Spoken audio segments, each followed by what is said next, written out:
సహోదరులారా, ప్రభువైన యేసుక్రీస్తు నామములో హృదయపూర్వక వందనాలు. ముందుగా ఇంత మంచి సమయాన్ని ఇచ్చిన తండ్రైన దేవునికి ప్రభువైన క్రీస్తు ద్వారా కృతజ్ఞతాస్తుతులు చెల్లిస్తున్నానండి. మన వాదననే వాక్యం చదువుకొని ప్రార్థన చేసుకున్న తర్వాత పాఠంలోనికి మార్గం రాసిన సువార్త 16వ అధ్యాయం. మార్గం రాసిన సువార్త 16వ అధ్యాయం 15-16 వచనాలు. మరియు మీరు సర్వలోకములకు వెళ్ళి సర్వ సృష్టికి సువార్త ప్రకటించండి. నమ్మి బాప్తిస్మం పొందిన వాడు రక్షింపబడను, నమ్మని వారికి శిక్ష విధింపబడను. ప్రార్థన చేస్తాను. పరలోకమందున్న మా తండ్రి, పరిశుద్ధ ప్రేమ గల తండ్రి, గొప్ప తండ్రి, అయ్యా మీ ప్రియకుమారుడు యేసుక్రీస్తు ప్రభువారి ద్వారా కృతజ్ఞతాస్తుతులు చెల్లిస్తున్నాము నాయన. ఆరాధన క్రమంలో మీరే ముందు నడిపించండి ఆయన. వాక్యం బోధించుండగా లోక సంబంధమైన జ్ఞానంతో కాకుండా మీ జ్ఞానంతో మాట్లాడే భాగ్య దయచేస్తారని మా ప్రభువైన యేసుక్రీస్తు నామములో వేడుకుంటున్నాం తండ్రి. ఆమేన్. యేసుక్రీస్తు నామములో హృదయపూర్వక వందనాలండి. దేవుని కుమారుడు యేసుక్రీస్తు ప్రభువారు లోకానికి వచ్చిన తర్వాత పరలోక రాజ్యం సమీపిస్తుంది కనుక మారు మనసు పొందమని ప్రకటింప మొదలుపెట్టారు. యేసుక్రీస్తు ప్రభువారు లోకానికి రావడానికి కారణం ఏంటి? ఎందుకు వచ్చారు?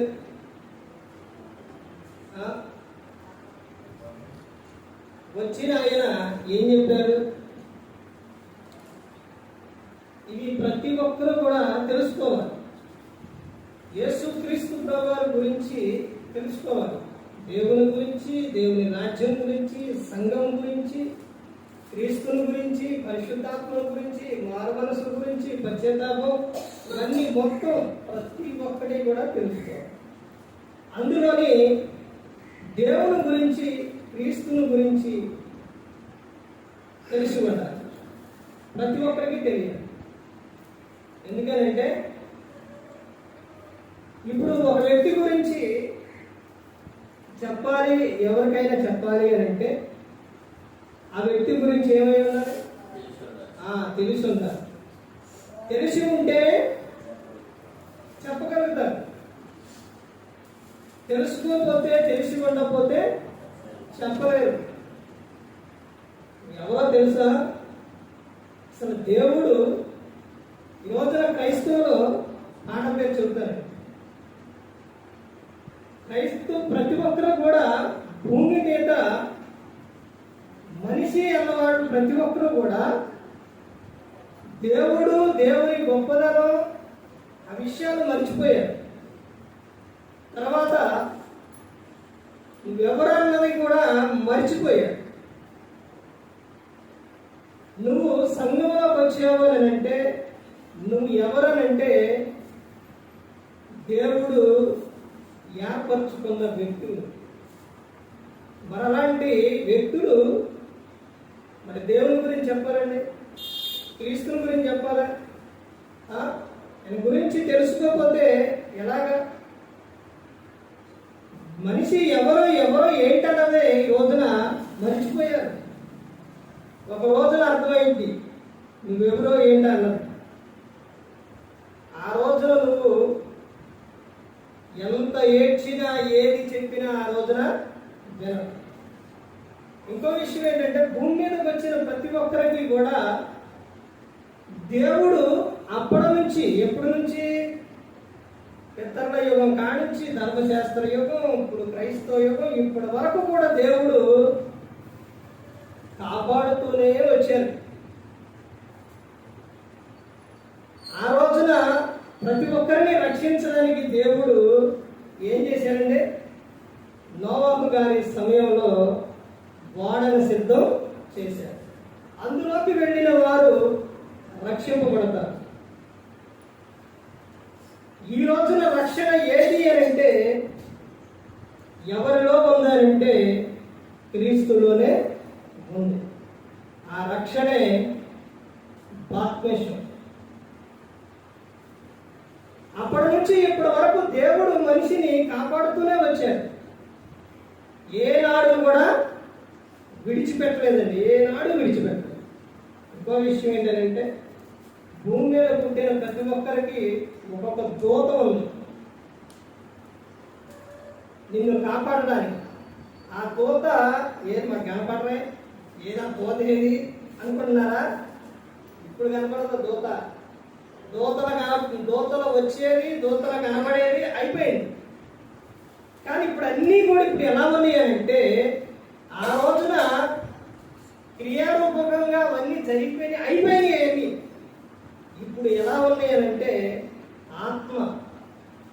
కొత్త నిబంధన అంటేనే ఆత్మానుసారమైనది, పాత నిబంధన అంటే సంబంధమైనది. ఇప్పుడు దూత ప్రతి ఒక్కరికి ఒక దూత. ఇప్పుడు యేసుక్రీస్తు ప్రభువు ఎలా ఉన్నారు? ఒకనాడు ఎలా ఉన్నారు? శరీరధారి అయి ఆయన ఇశ్రాయేలు దేశంలో యెరూషలేములో ఉన్నారు. కానీ ఇప్పుడు ఎలా ఉన్నారు? ఆత్మస్వరూపిగా ఉన్నారు. ఎక్కడ ఇద్దరు ముగ్గురు నా నామమున కూడి ఉంటారో అక్కడ నేను ఉంటానని చెప్పారు. మరి కనపడాలంటే కనపడరు, ఉంటారు. దూతలు కూడా అంతే. అర్థమవుతుందండి? నీకు నాకు మనందరికి ప్రతి ఒక్కరికి ఒక దూత ఉంది. చేసే ప్రతి ఒక్కరికి కూడా చూస్తూనే ఉన్నారు. రక్షణ ఎక్కడ ఉంది అని అంటే క్రీస్తులోనే ఉంది. అంశం పాఠం పేరు రాస్తాం. పాఠం పేరు ఏంటంటే బాప్తిసం. పాఠం పేరు ఏంటి? బాప్తిసం. అందులోని 4 విషయాలు. అంటే బాప్తిసం గురించి ఒక విధంగా చెప్పవచ్చు, కానీ ఇక్కడ 4 విషయాలు చూస్తేనే అర్థమవుతుంది. బాప్తిసం. ఈ బాప్తిసం గురించి ఏం తెలుసు? ఏమనుకుంటున్నారు? చాలా మంది బాప్తిసం పొందారు కదా. ఎలా పొందారు? ఎలా తీసుకున్నారు? ఎలా తీసుకున్నారు? మాకేందుకు తెలియదండి. అపోస్తలుల కార్యాలు 2వ అధ్యాయం 38 వచనాల్లో పేతురు గారు ఎక్కడ ఏమని? పేతురు, మీరు మారు మనసు పొంది పాపక్షమాపణ నిమిత్తం ప్రతివాడు యేసుక్రీస్తు నామమున బాప్తిసం ఉంది. అప్పుడు మీరు ఏం పొందారు? పరిశుద్ధాత్మను వరం పొందారు. పరిశుద్ధాత్మను వరం పొందితే ఎలా ఉంటుందో తెలుసండి?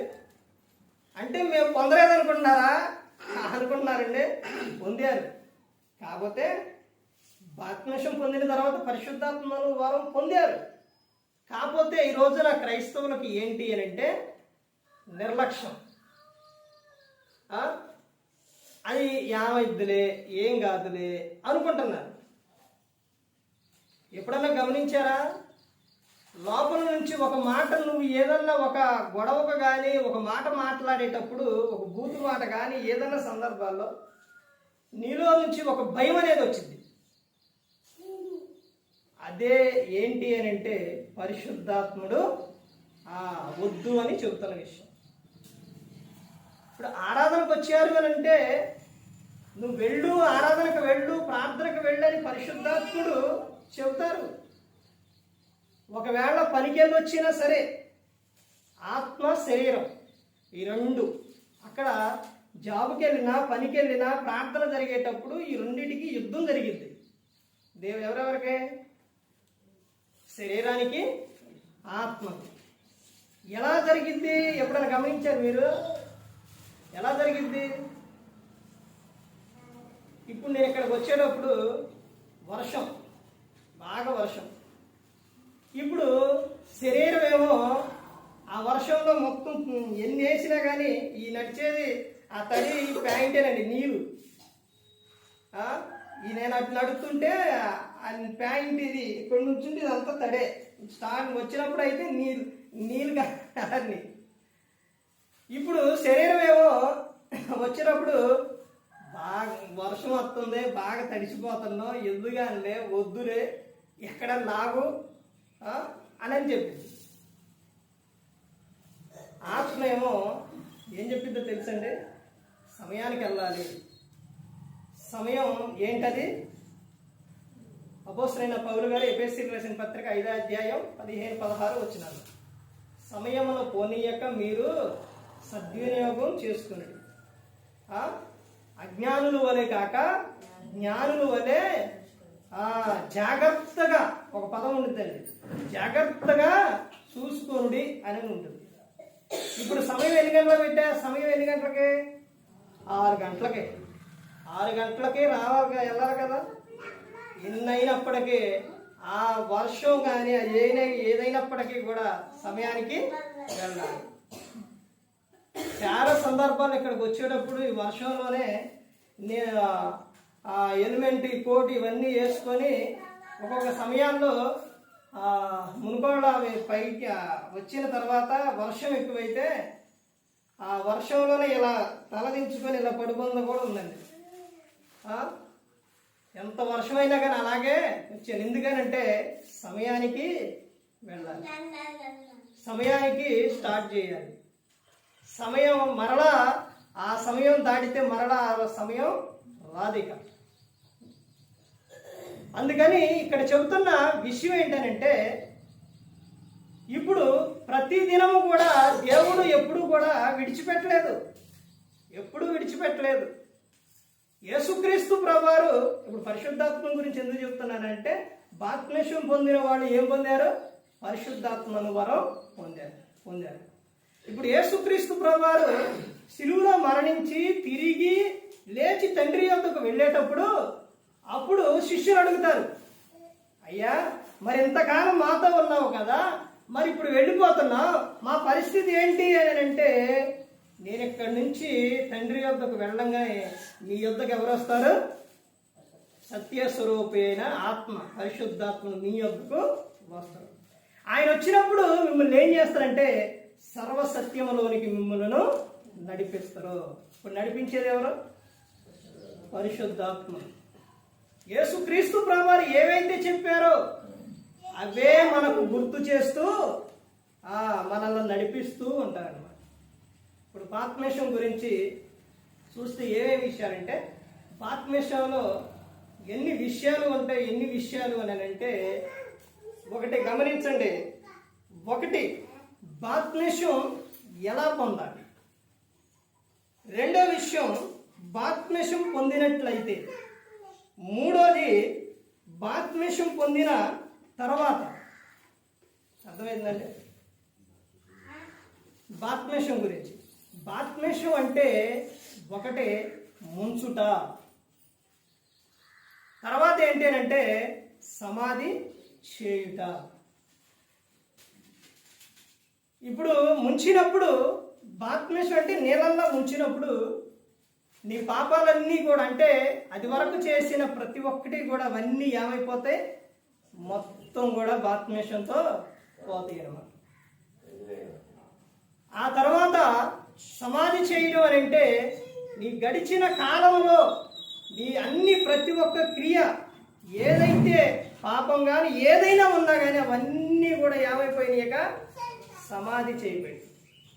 ఇప్పుడు బాప్తిస్మం పొందిన వారు ఎవరు అని అంటే, నూతన సృష్టి, కొత్త జన్మ.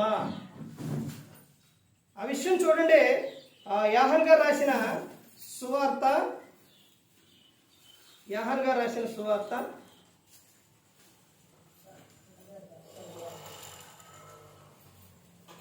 3వ అధ్యాయం, యోహాను గారు రాసిన సువార్త 3వ అధ్యాయం 3వ వచనం నుంచి చూడండి. అందుకు యేసు అతనితో, ఒకడు క్రొత్తగా జన్మించితేనే గాని అతడు దేవుని రాజ్యమును చూడలేడని నీతో నిశ్చయముగా చెప్పుచున్నాను. క్రొత్తగా జన్మించాలి. ఒకటి, తల్లి గర్భంలో నుంచి బయటకు వచ్చినప్పుడు అది జన్మ, లోకంలోనికి జన్మ. రెండోది ఏంటి అని అంటే ఆత్మ సంబంధమైన జన్మ, పరలోక సంబంధమైన జన్మ ఏది అని అంటే బాప్తిస్మం. ఈ రెండు కూడా ఒకటి నూతన జన్మ అన్నమాట. ఇవి కూడా ఒకటి, నువ్వు క్రీస్తులో ఎప్పుడైతే నువ్వు బాప్తిస్మం పొందావో అప్పుడు నీ పేరు గ్రంథంలోనే రాయబడుతుంది. ఇప్పుడు చూడండి, బాప్తిస్మం ఎలా పొందాలి? బాప్తిస్మం ఎలా పొందాలి? ఎలా పొందాలండి? చూడండి, మార్క్ గారు రాసిన సువార్త 16వ అధ్యాయం 16వ వచనంలో, నమ్మి బాప్తిస్మం పొందాలి. ఏం చేయాలి? నమ్మాలి. యేసుక్రీస్తు ప్రభువారు నా కోసం ఈ లోకానికి వచ్చారు, నా కోసం శిలువలో తన ప్రాణాన్ని పెట్టారని నువ్వు నమ్మాలి. ఆయన దేవుని కుమారుడు అని నువ్వు విశ్వసించాలి, నమ్మాలి. నమ్మకుండా, నువ్వు వాక్యం వినకుండా, క్రీస్తుని గురించి తెలుసుకోకుండా, క్రీస్తుని అంగీకరించకుండా, ఎవరో చెప్పారని బలవంతంగా నువ్వు బాప్తిస్మం తీసుకుంటే ప్రయోజనం ఉండదు. నీ మట్టుకు నీ హృదయంలో నువ్వు వాక్యం విని పశ్చాత్తపడాలి. ఎప్పుడైతే నీ హృదయంలో ఎప్పుడైతే పుడుతుందో అప్పుడే వెంటనే నువ్వేం చేయాలి? ఎప్పుడైతే అనుకుంటావో, ఎప్పుడైతే నేను బాప్తిస్మం తీసుకోవాలని అనుకుంటావో అప్పుడే తీసుకోవాలి. ఎందుకనేనంటే ఆలస్యం చేస్తే ఏం జరుగుతుందో తెలుసా? ఏం జరుగుతుందనంటే నిన్ను రక్షణలోకి రాకుండా, నిన్ను దేవుని రాజ్యానికి చేర్చకుండా, నిన్ను లోకంలోనే ఉంచి నిన్ను అనేకమైన శ్రమలకు గురి చేయాలనే అపవాది ప్రయత్నం చేస్తూ ఉంటాడు అన్నమాట. ప్రతి ఒక్కటి కూడా దేవునికి, ప్రతి ఒక్కటి కూడా మనం మాట్లాడేది ప్రతి ఒక్కటి దేవునికి ఎలా తెలుసో అపవాదికి అలాగే తెలుసు. ఎలాగనంటే దేవుడు సింహాసనం మీద ఉంటే అపవాది ఎక్కడ ఉంటాడంటే దేవుని ద్వారబంధం దగ్గర ఉంటాడనమాట. ఆడుండి ఇక్కడ ప్రతి ఒక్కటి దేవునికి మనం ప్రార్థన చేసేది, ప్రతి ఒక్కటి చెప్పుకునేది వాడు కూడా వింటాడు. విని అప్పుడు వాడు ఏం చేస్తాడంటే అక్కడి నుంచి అవన్నీ కూడా ప్లాన్ చేస్తూ ఉంటాడు. నువ్వెప్పుడైతే బాప్తిస్మం నేను పొందుతాను అని తర్వాత నువ్వు ఆలస్యం చేస్తే నిన్ను పొందకుండా ఏం చేస్తారో లేట్ చేపిస్తారు. అర్థమవుతుందండి? ఇక్కడ ఎలా పొందాలి అని అంటే నమ్మి బాప్తిస్మం పొందాలి. రెండో విషయం ఏంటంటే అపోస్తలుల కార్యాలు 2:38లో మారు మనస్సు పొంది బాప్తిస్మం పొందాలి. మారు మనస్సు అనేది లేకపోతే చాలా ప్రమాదం అండి. యేసుక్రీస్తు ప్రభువారు చెప్పారు, మీరు మారు మనస్సు పొందుడి, యోహాను గారు చెప్పారు. తర్వాత శిష్యుని పంపుతూ కూడా యేసుక్రీస్తు ప్రభువారు చెప్పిన విషయం. మారు మనసు పొందితే ఇక్కడ నీ క్రియలు మారుతాయి, మాట తీరు మారుతుంది. మారు మనసు పొందితే నువ్వు పరలోకం చేరవు. అందుకనే మారు మనసు పొంది నువ్వేం చేయాలి? బాప్తిస్మం అనేది తీసుకోవాలి. తర్వాత ఇంకా మూడో విషయం ఏంటంటే అపోస్తలుల కార్యాలు 2:41లో చెబుతున్నారు, వాక్యము అంగీకరించి బాప్తిస్మం పొందాలి. వాక్యం విని వాక్యాన్ని అంగీకరించిన తర్వాతే నీవు బాప్తిస్మం పొందాలి. తర్వాత ఇంకా చెబుతున్న విషయం అపోస్తలుల కార్యాలు 22:16లో ప్రార్థన చేసి బాప్తిస్మం పొందాలి. బాప్తిస్మం ఎలా పొందాలి అని అంటే ప్రార్థన చేసి, నువ్వు ప్రార్థనలో గడపాలి. ఎక్కువగా ప్రార్థనలో గడిపి నీ ప్రతి ఒక్కటి కూడా ప్రతి ఒక్క తప్పు నువ్వు ఒప్పుకొని పశ్చాత్తపడి అప్పుడు నువ్వేం చేయాలి? బాప్తిస్మం పొందాలి. నీ ప్రతి ఒక్కటి ఒప్పుకోవాలి. ప్రార్థన ద్వారానే నువ్వు బాప్తిస్మం అనేది పొందాలి. తర్వాత రెండో విషయం ఏంటంటే బాప్తిస్మం పొందినట్లయితే, ఇప్పుడు బాప్తిస్మం పొందారు కదా, ఇప్పుడు పొందినట్లయితే ఏం జరిగిద్ది? పోనీ మీ జీవితాల్లో ఏం జరిగింది చెప్పండి. వాక్యం ఏం చెబుతుందో చూద్దాం. చూడండి, బాప్తిస్మం పొందినట్లయితే మీరు రక్షింపబడతారు. బాప్తిస్మం పొందిన వారందరూ ఎవరంట? రక్ష రక్షింపబడిన వారు, బాప్తిస్మం పొందిన వారు. తర్వాత ఇంకా చెబుతున్న విషయం ఏంటంటే పరిశుద్ధాత్మను వరం పొందుతారు. బాప్తిస్మం ఎలా పొందాలో చెప్పాను. తర్వాత చూసాము, బాప్తిస్మం పొందినట్లయితే మీరు రక్షింపబడిన వారు. తర్వాత బాప్తిస్మం పొందిన తర్వాత పొందినట్లయితే పరిశుద్ధాత్మను వరం మీరు పొందారు. తర్వాత ఇంకా చెబుతున్న విషయం ఏంటంటే మీ పాపములో కడిగి వేయబడ్డాయి. బాప్తిస్మం పొందితే ఏమైనా మీ పాపములో క్షమింపబడ్డాయి. తర్వాత క్రీస్తులో పునరుద్ధాన శక్తి పొందుతారు. ఎప్పుడు? బాప్తిస్మం పొందినాం. అందుకనే చాలా పునరుద్ధాన శక్తి కావాలండి. పునరుద్ధాన శక్తి అంటే తిరిగి లేవడం.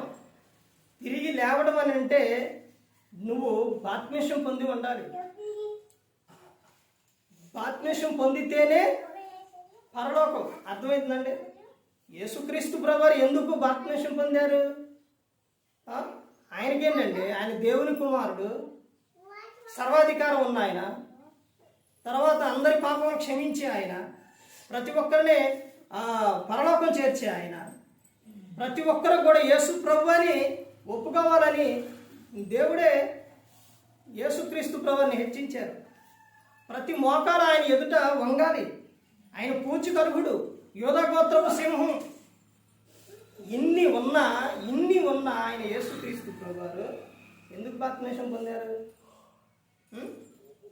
ఎవరైతే ఈ లోకంలో ఎవరైతే పుట్టారో, ఎవరైతే జన్మించారో వాళ్ళందరూ ప్రతి ఒక్కరు కూడా ఏం పొందాలి? బాప్తిస్మం పొందాలి.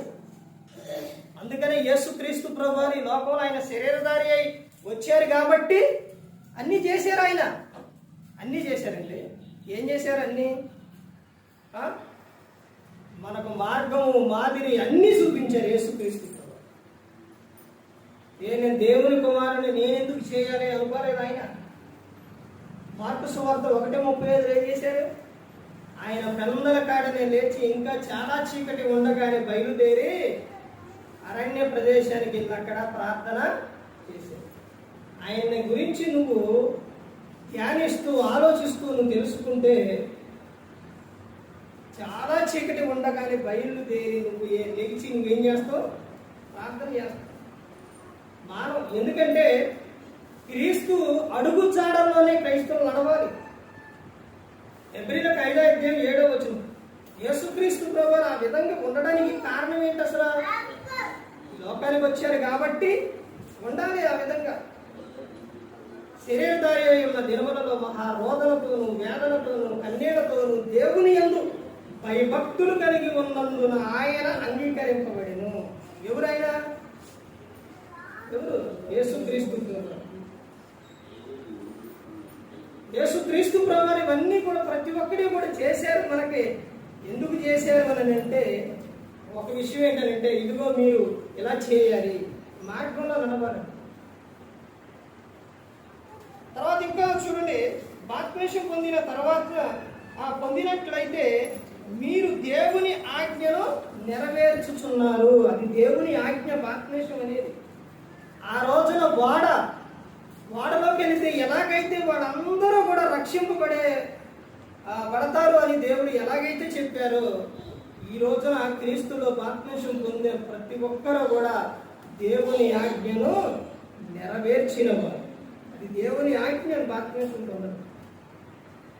తర్వాత ఇంకా చూస్తే బాప్తిస్మం పొందిన తర్వాత ఒకటి బాప్తిస్మం ఎలా పొందాలి, రెండోది బాప్తిస్మం పొందినట్లయితే ఏం జరుగుతుంది, మూడోది ఏంటి అంటే బాప్తిస్మం పొందిన తర్వాత ఏం జరుగుతుంది?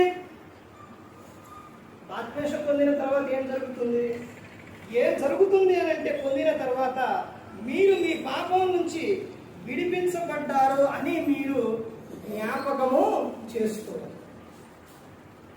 క్రీస్తు యేసునందు ఉన్న వారికి ఏ శిక్ష విధిక లేదిక. నీకు శిక్ష లేదిక.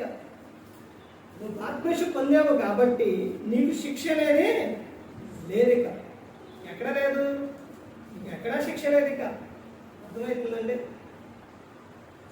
నువ్వు దేవుని కుమారుడివి, కుమార్తెవి.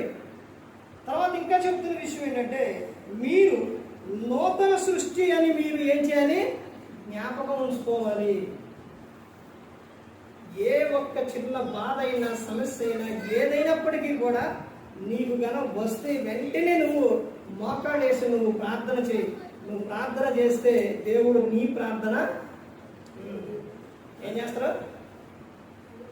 అంగీకరిస్తారండి. అంగీకరించడం అనుకున్నారు మీరు, అంటే వినడం అనుకున్నారా? ఇప్పుడు బాప్తిసం పొందిన మీరు దేవునికి మీకు ఎలా ఉందో తెలుసండి? ఏ విధంగా ఉందో తెలుసా?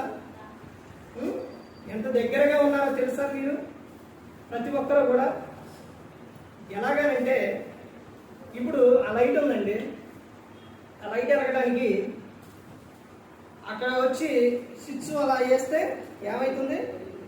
వెంటనే లైటు వెలుగుతుంది. అంటే నువ్వు ఇప్పుడు ప్రార్థన చేయంగానే దేవుడు నీకు నీ ప్రార్థన వింటాడు. ఇప్పుడు ఆ లైటు ఒకవేళ అక్కడ బిగించి లేదనుకోండి, ఇప్పుడు దానికి స్విచ్కి దానికి కనెక్షన్ లేదనుకోండి, ఏం చేయాలి? ఆ లైట్ తీసుకొచ్చి అక్కడ బిగించి, అది అక్కడ బిగించి, అక్కడ బిగించి అప్పుడు వేయాలి.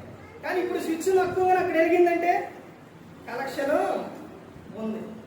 అలాగే దేవునికి, క్రైస్తవులకి ఏముంది? సంబంధం అండి, దగ్గర సంబంధం.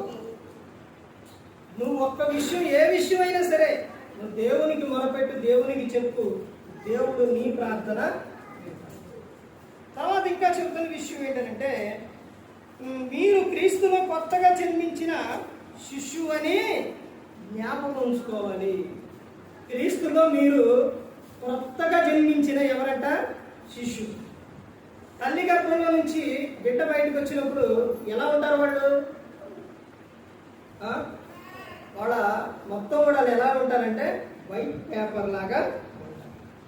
ఆ తర్వాత నువ్వు దాని మీద, అంటే ఆ పేపర్ మీద ఏదైతే రాస్తావో, ఆ పేపర్ మీద ఏదైతే రాస్తావో అది దాని మీద ఉంటుంది. అలాగే ఆ పిల్లల జీవితాల్లో నువ్వు ఏదైతే నేర్పుతావో, ఏదైతే చేస్తావో అదే వారి జీవితం. ఇక్కడ కూడా అంతేనండి. దేవుడు నిన్ను కొత్త నూతన సృష్టిగా దేవుడు నిన్ను చేసింది. కానీ నువ్వు చేసే నీ క్రియల వలన, నీ పనుల వలనే ప్రతి ఒక్కరి కూడా జరుగుతుంది. తర్వాత ఇంకా చూడండి, ఇంకా ఏం జరుగుతుందంటే, మీరు మీ జీవితంలో పడే సమయం అని జ్ఞాపకం ఉంచుకోగలను. బాప్తిసం పొందిన తర్వాత శోధనలు వస్తాయి. యేసుక్రీస్తు ప్రభువారు బాప్తిసం పొందటంతోనే అపవాది చేత శోధింపబడి అరణ్యానికి వెళ్ళి అక్కడ ఏం చేశారు? 40 రాత్రులు 40 పగుళ్ళు ఆయన ఉపవాసం ఉన్నారు. శోధన అనేది వస్తుంది. ఆ తర్వాత యేసుక్రీస్తు ప్రభువారు ఆఖరి కొన్న తర్వాత శోధకుడు వచ్చిందా? మత్తయి సువార్త 4వ అధ్యాయం శోధకుడు వచ్చింది. కానీ యేసుక్రీస్తు ప్రభువారు ఏం చేశారు? ఆ శోధనను జయించారు. శోధనలు వస్తాయి, కానీ అవి దేవుని ఎదుట పెట్టి నువ్వేం చేయాలి? వాటిని జయించాలి. శోధన వచ్చింది కదా అని దేవునికి దూరం అయ్యి పోకూడదు. దేవునికి దూరం అయిపోతే ఏం జరుగుతుందంటే నరకానికి వెళ్ళిపోతారు. అందుకని యేసుక్రీస్తు ప్రభువారు ఒక ఉపమానం చెప్పారు. 2 కుమారుల్లో చిన్న కుమారుడు తన ఆస్తి అంతా తీసుకొని వెళ్ళిపోయిన తర్వాత, అదంతా దుర్వ్యాపారం వలన మొత్తం పాడైన తర్వాత ఆయన ఎన్ని బాధలు పడ్డాడండి? పందులు తినే పొట్టు వరకు కూడా వెళ్ళిపోయాడు. ఇప్పుడు ఆ కుమారుడు ఆయన అక్కడే ఉండిపోతే ఆయన ఒక మాట అనుకుంటున్నాడు. ఏమని? నా తండ్రి దగ్గరికి వెళ్ళి, అయ్యా నేను దేవునికి నీకు విరోధముగా నేను పాపం చేశానని చెప్పుకుంటానని అనుకొని తిరిగి ఎక్కడికి వచ్చిండు? దేవుని యొద్ద, ఆ తండ్రి యొద్దకు వచ్చిండు. ఇప్పుడు వచ్చేటప్పుడు ఆ తండ్రి ఏం చేసిండండి? నా కుమారుడు ఎప్పుడు వస్తారా అని ఎదురు చూసాడు. దేవుడు కూడా అంతేనండి. నువ్వు ఎప్పుడు ఆయన యొక్కకు వస్తావని ఆయన ఎదురు చూస్తూ ఉన్నాడు. ఇప్పుడు ఆ కుమారుడు చిన్న కుమారుడు ఆయన కన్నా రాకపోతే అక్కడే ఉంటే ఎన్ని బాధలు, ఎన్ని శ్రమలు, ఎన్ని ఇబ్బందులు పడేటండి, చాలా ఇబ్బందులు. కానీ తన తప్పు తెలుసుకొని ఎక్కడికి వచ్చిండు? తండ్రి యొక్కకు వచ్చాడు. అదేవిధంగా ప్రతి ఒక్కరు కూడా, క్రైస్తవులు ప్రతి ఒక్కరు కూడా ఒక అబద్ధం ఆడినా ఏదైనప్పటికీ కూడా ఆయన నా పని అయిపోయింది, ఇక నేను ఆరాధనకు పనికిరాను, నేను ప్రార్థనకి నేను ఇక వెళ్ళినా వేస్ట్ అని చాలా మంది లోకంలో కలిసిపోతారు. అలా కాదండి, నువ్వు నీ పరిస్థితిని బట్టి నువ్వు అలా ప్రవర్తించావు, పశ్చాత్తపడు, ప్రభా ఇది ప్రభా నన్ను క్షమించు అని నువ్వు క్షమాపణ అడిగి పొంది నువ్వు ఎక్కడ రావాలి? దేవుని. అప్పుడే నీకు ఏంటది, నీ ప్రాణములకు విశ్రాంతి, శాంతి దొరుకుతుంది. ఇప్పుడు అక్కడికి వచ్చిన తర్వాత తండ్రి పరుగున వెళ్ళి ఆ కుమారుని కౌగిలించుకొని ఏమని చెప్పాడు? కౌగిలించుకొని మెడ మీద ముద్దు పెట్టుకొని అక్కడ ఉన్న వారితో చెబుతున్నాడు. ఏమని చెబుతాడో? నా కుమారుడు తప్పిపోయి దొరికిండు, చనిపోయి బ్రతికిండు, గొప్ప విందు చేయాలని చేయించాడు. దేవుడు కూడా అంతేనండి. అర్థమైందండి? ఆయన యొద్దకు నువ్వు వస్తే ఒకరోజు కాదండి, ఈ లోకంలో నువ్వు ఉన్నంత కాలం ఆయన నీ కోసం ఎదురు చూస్తూనే ఉన్నాడు. నువ్వు ఎప్పుడు వస్తావని ఆయన చూస్తూనే ఉన్నాడు. బాప్తిసం పొందడం వలన నువ్వు ఎవరెవరంటే క్రొత్తగా జన్మించిన శిష్యుడు నువ్వు. తర్వాత ఇంకా విషయం ఇంకా ఏమో చెప్తున్నారంటే, మీరు క్రీస్తు యొక్క ప్రతినిధులని జ్ఞాపకం ఉంచుకోవలను. ఎవరంట? క్రీస్తు యొక్క ప్రతినిధులు. ఆయన దగ్గర ఎన్ని నిధులు ఉన్నాయో తెలుసండి? పిలిపిలి రాసిన పత్రిక 4వ అధ్యాయం 19వ వచనంలో, కాగా దేవుడు తన ఐశ్వర్యం చొప్పున క్రీస్తు యేసునందు మహిమలో మీ ప్రతి అవసరం కూడా ఆయన ఏం చేస్తారంట? తీరుస్తున్నారు.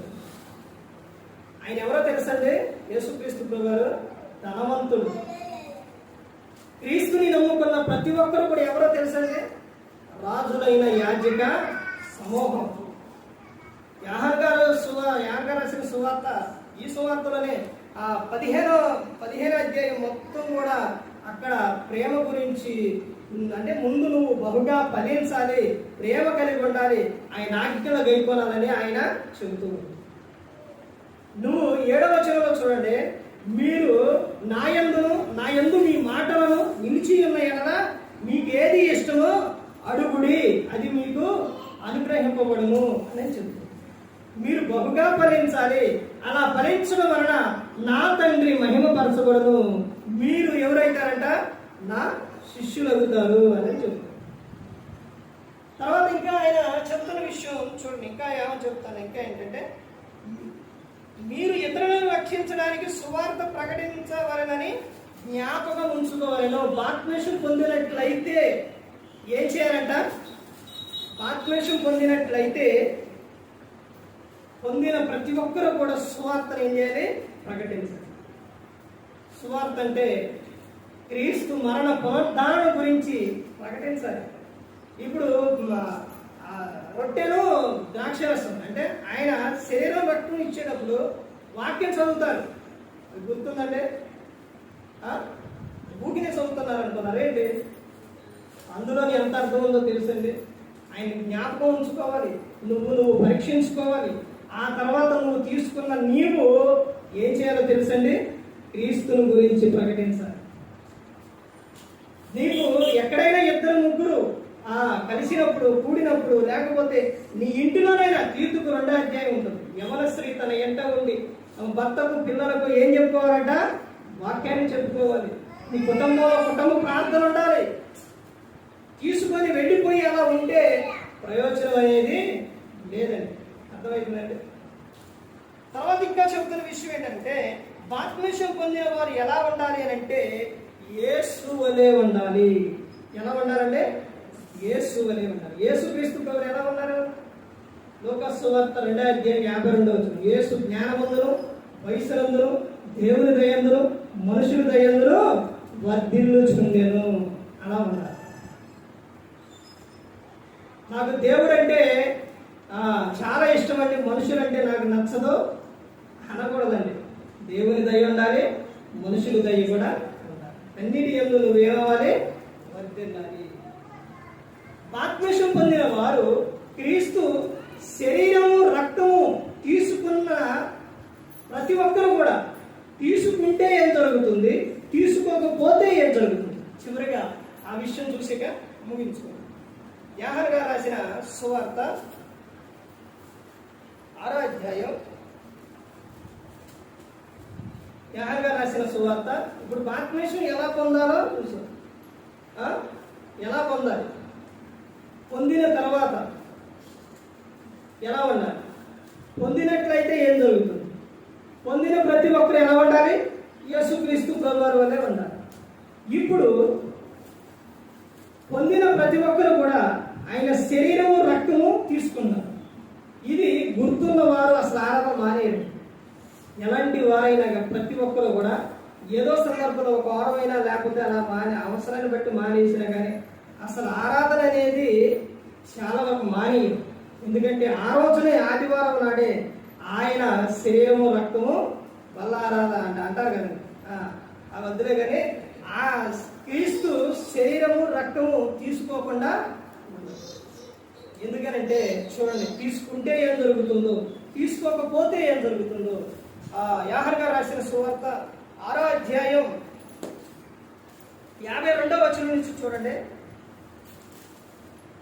యూదులు ఈయన తన శరీరం ఎలాగా తిననేయగలడని ఒకరితో ఒకడు వాదించి, కావున యేసు ఇట్లని, మీరు మనుష్య కుమారుని శరీరము తిని ఆయన రక్తము త్రాగితేనే గాని మీలో మీరు జీవము గలవారు కాదు. క్రీస్తు శరీరము రక్తము తీసుకుంటే మీలో ఏముంటుందట? తీసుకున్న ప్రతి ఒక్కరిలో ఏముంటుంది?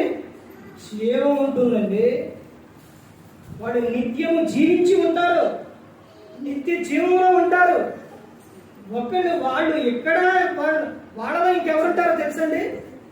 ఇంకా ముందుకెళ్తూ చూడండి, ఇంకా ఏం జరుగుతుంది అక్కడ.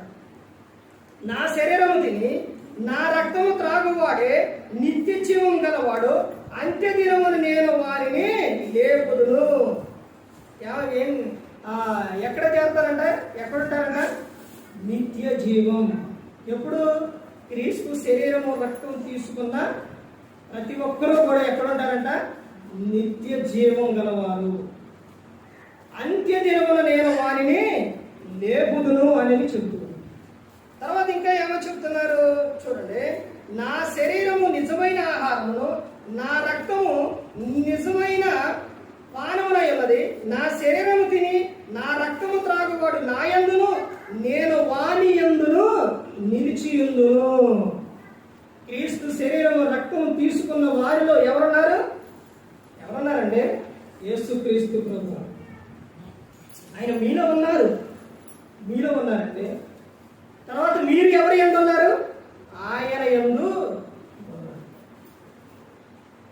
ఇప్పుడు తీసుకోకపోతే ఏం జరుగుతుంది? తీసుకుంటే ఒకటి జీవం కలిగిన వారు, తర్వాత నిత్య జీవం పొందుకుంటారు, తర్వాత అంత్య దినమున లేపబడతారు, తర్వాత క్రీస్తు వారిలో ఉంటారు. మరి ఇప్పుడు తీసుకోకపోతే ఏం జరుగుతుందంటే వారిలో ఏముండదో? జీవం ఉండదు. వారు నిత్య జీవానికి చేరరు. ఆ తర్వాత అంత్య దినమున వారిని లేపడం. ఆ తర్వాత వారిలో క్రీస్తు ఉండదు. అందుకని ప్రతి ఒక్కరూ కూడా బాప్తిసం అనేది పొందాలి. పొందిన ప్రతి ఒక్కరూ కూడా ఆయన శరీరము రక్తం అనేది తీసుకోవాలి. తీసుకున్న ప్రతి ఒక్కరూ కూడా ఆయన గురించి ప్రకటించాలి. ఇది క్రైస్తవ యొక్క జీవితం అండి. క్రైస్తవుని యొక్క గురి. ఇదంతా ఎందుకు చెప్పారు అని అంటే, ఎందుకు రాపించారని అంటే, నీ జీవితం, మన భూమి మీద ప్రతి ఒక్కరి జీవితం ఎంతతో అయిపోదా? ఇక్కడ మరణించిన తర్వాత ఈ వాక్యం ఇచ్చిన తర్వాత అయిపోయింది అనుకుంటున్నారు. అయిపోలేదండి. ఇక్కడ ప్రతి ఒక్కరు కూడా ఏం చేస్తారో తెలుసండి? నిద్రిస్తారు, మరల తిరిగి లేస్తారు. ఒక్కసారి ఒక విషయం ఏంటంటే, ఒక్కసారి దేవుడు జీవాత్మ అంటే ఆత్మ ఊదిన తర్వాత ఆ ఆత్మకి ఇక మరలా చావనేది ఇక లేదండి. ఇది గుర్తుపెట్టుకోవాలి క్రైస్తవులు. ఒక్కసారి మనలో ఉన్న ఆత్మకు ఇక చావు అనేది లేనే లేదు. అదేంటంటే మరి లోకంలో చనిపోతున్నారుగా, అది లోకస్తులు తెలుసుకోకుండా ఉండే విషయం, వాడు చెప్పే విషయం, క్రైస్తవులు కాదు. అర్థమవుతుందండి? ఒక్కసారి తల్లి గర్భంగా పిండంగా ఏర్పడ్డ కానించి నువ్వు ఈ లోకానికి వచ్చిన తర్వాత నీలో ఉన్న ఆత్మ ఇక చనిపోవటం అనేది లేదు. అది ఎలాగనంటే మీకు చెబుతాను. ప్రసంగి గ్రంథం 12వ అధ్యాయం 7వ వచనం, మన్నైనది మరణ మట్టికి చేరును, ఆత్మ దాన్ని దయచేసిన దేవుని యొద్దకు వెళ్ళిపోతుంది. లోకం విడవంగానే ఆత్మ ఎక్కడికి వెళ్ళిపోతుంది? దేవుని యొద్దకు వెళ్ళిపోతుంది. ఆ తర్వాత అక్కడ దేవుని యొద్ద ఉన్న తర్వాత అక్కడ నుంచి యేసుక్రీస్తు ప్రభువారు వచ్చేటప్పుడు పాతాళపు తాళపు చెవులు అంటే ఆయన తీసిన ప్రకటన గ్రంథం 1వ అధ్యాయంలో ఉంటుంది. తీసిన తర్వాత ఆత్మలన్నీ భూమి మీదకి వస్తాయి. వచ్చిన తర్వాత అప్పుడు అందరూ కూడా ఎక్కడికి వెళ్తారు? మధ్య ఆకాశానికి వెళ్తారు. అక్కడ తీర్పు అనేది జరుగుతుంది. ఆ తీర్పు జరిగిన తర్వాత అప్పుడు నువ్వు ఎక్కడికి వెళ్ళాలి అనేది అక్కడ నిర్ణయం. పరలోకమా నరకమా? ఇప్పుడు ఇక్కడ ఈ లోకం దేహాన్ని విడిచిన ఆత్మ చనిపోయిందా? చనిపోలేదు. మరలా తిరిగి వచ్చిందా? వచ్చిన తర్వాత మరలా అక్కడికి వెళ్ళిందా? వెళ్ళిన తర్వాత ఇప్పుడు అక్కడ తీర్పు జరిగింది. పరలోకం వెళితే నిత్యము కూడా ఆనందం, సంతోషం. ఇప్పుడు నరకానికి వెళితే యుగ యుగాలు ఆరని అగ్నిలో కాలిపోవాలి. ఇప్పుడు చనిపోయిన ఆత్మ చనిపోలేదు, చావు లేదు. ఇక ఒకటి వెళితే పరలోకం, లేకపోతే నరకం. పరలోకంలోనైనా ఉంటాం, లేకపోతే నరకంలోనైనా ఉంటుంది. కానీ ఆత్మకు చావు అనేది లేనే లేదు. ఇప్పుడు ఆత్మ ఇక్కడ పరిశుద్ధాత్మను చెబుతున్న నిత్యం. ఇప్పుడు నువ్వు ఆత్మ చెప్పిన మాట వినాలి. అందుకే యేసుక్రీస్తు ప్రభువారు చెప్పారు. ఏమని చెప్పారో తెలుసండి? మనుష్య కుమారునికి విరోధంగా మాట్లాడు వారికైనా పాప క్షమాపణ కలదు, కానీ పరిశుద్ధాత్మకు వ్యతిరేకంగా మాట్లాడు వారికి ఈ యోగం ఉందని, రాబో యోగం ఉందని పాప క్షమాపణ లేదు అని అపోస్తలుడైన పౌలు గారు చెప్తారు. పరిశుద్ధాత్మను ఉత్తపరచుకుడి అని చెప్పి. పరిశుద్ధాత్ముడు చెప్పేది మన మంచి కోసమే. ఎందుకనంటే ఆ రోజున ఈ రోజున పరిశుద్ధాత్ముడు మాటను వినకపోతే నరకానికి వెళితే అక్కడ ఆ రోజున ఆత్మ చెప్పింది. ఏమైనా తెలుసండి? ఆ రోజు చెప్పినప్పుడు విన్నావా నువ్వు? మత్తయి సువార్తలో ఉంటుంది. పోయిన వారం చదివించాను. ఎవరికి భయపడాలి? మనుషునికి కాదు, దేహాన్ని చంపేవారికి కాదు, ఆత్మను దేహమును రెండింటిని కలిపి నరకములో పడవేయగల శక్తి గల వానికే భయపడాలి. అప్పుడు ఆత్మ చెప్పింది. ఏమని? నేను చెప్పానా? భూమి మీద ఉన్నప్పుడు నేను చెప్పానా? అమ్మ ఇంకా నువ్వు అంటే విన్నావా? ఏం లేదు. ఇప్పుడు చూడు, నేను నువ్వు కూడా ఏమైపోతాను? ఆత్మ శరీరం. నువ్వు నేను ఏమైపోతాము? కాలిపోతాము. అదే నా మాట విన్నట్టయితే అక్కడ ఎక్కడ ఉండేవాడు నువ్వు? చక్కగా పరలోకంలో. ఆత్మ చెప్పిందండి, ఇదిగో ఆరాధన జరుగుతుందిలే, ఎల్లు అంటే శరీరం అనేది కదా, ఆ ఏడతో అంతా పనిచేసి జాబ్కి వెళ్ళి వచ్చి అలిసిపోయి ఏడతో రెస్ట్ తీసుకో అని శరీరం. ఆత్మ మాత్రం లే, ఎల్లు అని చెప్తుంది. ఇక్కడ ఇంటే ఎక్కడికెళ్తావు? పరలోకం. వినకపోతే నరకం. ఇదంతా ఎందుకు చెప్పానంటే ఆత్మేషం పొందిన తర్వాత మీరు ఏం పొందారు? పరిశుద్ధాత్మను వరం పొందారు. అందుకని ప్రతి ఒక్కరూ గమనించుకోవాలి. ఈ రోజున సేవకుని మాట అంటే క్రైస్తవులకు ప్రతి ఒక్కరికి కూడా వినడం లేదండి. సేవకు చెబితే వినేది ఏంటిదే అనుకుంటున్నారు. సేవకుడు ఎవరో తెలుసండి? దేవుని విషయం చూస్తే దేవుని ఒక్క అర్థమవుతుందండి. ఎలాగో చెప్పమంటారా? దేవుడు సేవకుని కుక్కనే ఎలాగైతే కొంతమంది పెంచుతారు కానీ అలా దేవుడు సేవకుల్ని పెంచుకున్నాడు. ఎలాగనంటే ఇప్పుడు ఆ విషయం మీకు వివరంగా చెప్తాను. సేవకుడిని ఏదన్నా అంటే దేవుడు అస్సలు ఊపడాడు. ఆ రోజున శిష్యుల విషయంలోనే శాస్త్రులు పరిచయాలంటే ఊపలేదు. ఈ రోజున ఆ రోజున ఏ రోజున కూడా సేవకుని మాట వినకపోయినా సేవకుడిని ఏదన్నా అన్నా కానీ ఊపడు.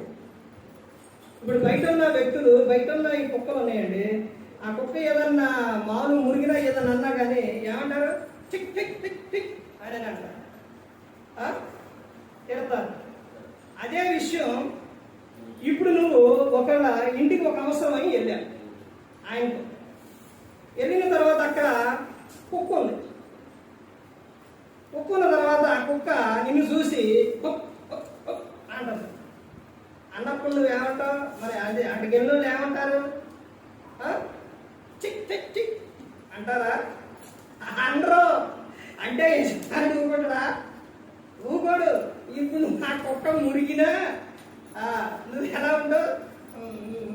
సైలెంట్గా నువ్వు వెళ్ళిపో. ఏదన్నంటే ఆ కుక్కని నువ్వు బయట అన్నట్టు ఏదన్నంటే ఆ యజమానుడు ఊకోడేమో అని అను. అర్థమవుతుందండి? అర్థం ఏంటి అని అంటే సేవకుడి విషయం కూడా అంతేనండి. దేవుడు ఒక వ్యక్తి ఆ కుక్కని ఎలాగైతే పెంచుకుంటున్నాడో సేవకుడిని కూడా అలాగే పెంచుకుంటున్నాడు. ఇప్పుడు దేవుని పని చేసి ఇప్పుడు దేవుని దగ్గర ఉండి మరి ఎవరనంటే సేవకుడు. ఇప్పుడు ఆ సేవకుని విషయంలో నువ్వు ఎలా అలా మాట్లాడితే ఊరుకున్నాడండి? ఊరుకోడు. అర్థమవుతుందండి? అందుకని దేవుని సేవకుడు చెప్పే మాట అది ఆత్మను రక్షించే మాట, పరలోకం చేర్చే మాట. ఆ మాట చెప్పమన్నది రాపించి ఇచ్చింది ఎవరనంటే దేవుడు. ఒకటి ఇక్కడ నుంచొని నిలబడ్డమే తప్ప మాట్లాడేది ఇవన్నీ ఎవరనంటే దేవుడేనండి. అర్థమైందండి? ఆయన చెప్పమన్న మాటే. ఈ అంశం ఈ సందర్భం ఎప్పుడన్నా వచ్చింది ఇక్కడ? ఎప్పుడన్నా అంటే నేను వచ్చిన తర్వాత ఎప్పుడన్నా వచ్చిందండి? చెప్పానా? పోయిన గడిచిన వారం కానీ ఆ వారం కానీ చెప్పిన అంశం ఏదైనా వచ్చిందా? రాదండి. అర్థమవుతుందండి? దేవుడు పరిశుద్ధాత్ముడు ఇదిగో ఈ విషయం ఇక్కడ చెప్పు. ఒక ఆయన ఒక బ్రదర్ సహోదరుడు అంట, అన్న మీరు వెళ్ళిన ఇన్ని సార్లకు వెళ్తున్నారు కదా, ఇన్ని సార్లు ఒకే వాక్యం చెబుతారా అని అన్నారు. వెళ్ళిన అన్ని సార్లు ఒకే వాక్యం ఉన్నారు. వాక్యం అదైనా కానీ మారుతుంది. ఇప్పుడు వివాహ సందర్భంలో వివాహం అన్ని విషయాల్లో ఘనమైనదని వివాహ సందర్భాల్లో చెప్పే విషయం, వివాహం గురించి చెప్పే అక్కడ వధువులను అక్కడ పెట్టి ఉంచినప్పుడు చెప్పే అదే వాక్యం ప్రసంగం వేరే ఉంది. అదే మాట ఇప్పుడు ఇక్కడ చెప్పినప్పుడు వేరే ఉంది. అర్థమైందండి? అక్కడ వాళ్ళకు సంబంధమైన విషయం పరిశుద్ధాత్ముడు అక్కడ మాట్లాడుతారు, ఇక్కడ ఏదైతే కావాలో ఇక్కడ మాట్లాడుతారు. అర్థమైందండి? వివాహమైన తర్వాత రిసెప్షన్ ఉండేగా సంవత్సరం తర్వాత అలా పెట్టుకుంటారు. ఆ తర్వాత అప్పుడు మాట్లాడేది అదే మాట, అదే వాక్యం. అప్పుడు పరిశుద్ధాత్ముడు వేరే మాట్లాడేది. అర్థమైందండి? ఇన్ని విధాలుగా ఉంటుంది. ఇవన్నీ కూడా ఈ వాక్యాన్ని చదివి ఆయనలో మనం ప్రార్థన చేస్తూ ఉంటే ఇవన్నీ కూడా ప్రతి ఒక్కరిని కూడా అర్థం చేయాలి. ఏ ఒక్కరు కూడా నశించి నరకానికి వెళ్ళిపోకూడదని యేసుక్రీస్తు ప్రభువారు ఈ లోకానికి వచ్చి మనందరి కోసం శిలువలో తన ప్రాణాన్ని పెట్టారండి. పెట్టారు, మన కోసం ప్రాణం పెట్టారు. ఒక విషయం నువ్వు జాగ్రత్త కలిగి ఉంటే ఒకే ఒక్కసారి నువ్వు జాగ్రత్త నువ్వు కలిగి ఉంటే జీవితకాలం అంతా కూడా. ఇప్పుడు ఒక సందర్భం ఏంటంటే వర్షం వచ్చినప్పుడు నేను ఈ పైన కోటు తర్వాత ఇంకా ప్యాంట్ ఇది కూడా వేసుకొని వస్తే తడవకుండా చక్కగా ఉంది. ఇది వేసుకు రాలేదు కాబట్టి అర్థమవడానికి చెప్తున్నాను. వేసుకు రాలేదు కాబట్టి తడిసి ఎంతసేపు అండి వీలైతే ఇప్పుడు ఎండ రాకపోతే ఈ రోజు మొత్తం కూడా తడి ప్యాంటుతోనే ఆ తడి బట్టలతోనే ఉండాలి. ఎందుకని? దానికి తీసుకోవాల్సిన జాగ్రత్త తీసుకోలేదు. అదే తీసుకొని ఉంటే హ్యాపీగా ఉండేది. అలాగే దేవుని విషయం, దేవుడు మన పరిస్థితులను బట్టి దేవుడు మాట్లాడతారండి. ఎలాగో తెలుసండి? ఒకటి సేవకుని ద్వారా మాట్లాడతారు, అంటే వాక్యం ద్వారా. రెండోది దేవుడు ఎలా మాట్లాడతారండి? ఒకటి సేవకుని ద్వారా, రెండోది వాక్యం ద్వారా, మూడోది మన పరిస్థితుల ద్వారా మాట్లాడతాం. మనకే తెలియపరుస్తుడు దేవుడు, ఇదిగో మరి నువ్వు ఈ విధంగా ఉంటే, ఇలా జాగ్రత్త తీసుకుంటే ఇలా ఉండేది, తీసుకోకపోవడం వల్ల ఇలా జరిగింది. అది అర్థమైందండి. అందుకని జాగ్రత్త తీసుకొని ఉంటే నీ మట్టుకు నువ్వు ఎలా ఉండాలి, జాగ్రత్త కలిగి ఉంటే నిత్యము యుగాలు తరతరాలు ఆనందంగా సంతోషంగా అలా ఉండాలని దేవుడు కోరుకుంటాడు. మరి ఈ విధంగా నిలబెట్టి మాట్లాడించిన తండ్రి దేవుడికి కృతజ్ఞతాస్తుతులు చెల్లిస్తూ ఇంతవరకు శ్రద్ధగా ఉన్న మీకు ప్రభు పేరున హృదయపూర్వకంగా చెల్లిస్తూ ఈ మాట ముగిస్తున్నా. అందరికీ వందనాలు.